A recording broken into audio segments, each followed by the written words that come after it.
Canada has introduced a new bill that aims to combat online abuse with steep penalties for hate crimes, including life in prison for inciting genocide.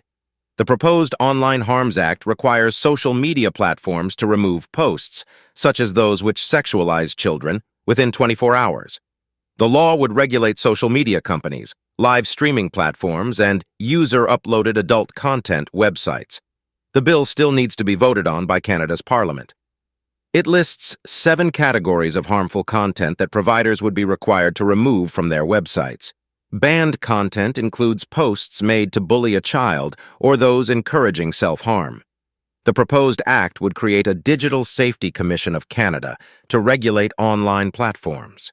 We know the harms we experience online can have real-world impacts with tragic and sometimes fatal consequences, Justice Minister Arif Virani said in a news conference on Monday. And yet so much of this goes unchecked. He said that the bill would ban deepfakes, such as images that recently went viral showing Taylor Swift's head on a naked woman's body. Private messages sent between individuals would fall outside of the law's provisions, he added. The bill must first be studied by a parliamentary committee and by the Senate, both of which may introduce changes to the final draft of the bill. Prime Minister Justin Trudeau's government also plans to amend the criminal code to increase hate crime penalties, including by introducing a new offense punishable by up to life imprisonment for those found guilty of inciting genocide. The Canadian Human Rights Act would also be amended to classify hate speech as discrimination, and would allow the Human Rights Tribunal to handle hate speech offenses.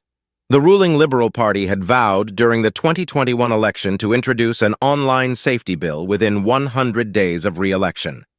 Jagmeet Singh, the leader of the New Democratic Party, has said his group will vote for the new law, but criticized the government for waiting so long to introduce the bill. Their inaction has meant that kids were harmed, that kids actually were exploited online because they failed to act, Mr. Singh said, according to the Canadian press. Conservative leader Pierre Poilievre has said his party opposes Justin Trudeau's woke authoritarian agenda, which he claimed would be used to censor political speech. What does Justin Trudeau mean when he says the words hate speech? He means the speech he hates, Mr. Poilievre said last week. You can assume he will ban all of that. Other countries, including the UK, Australia, and France, have recently introduced new laws intended to stem online hate content. The new legislation comes amid tensions between the Canadian government and social media companies over a law that forces companies to pay Canadian news publishers for their content. In November, Google parent company Alphabet agreed to pay $100M annually to the government, while Meta decided to block news content on Instagram and Facebook in order to avoid the law. Please like, share, and subscribe for more global updates.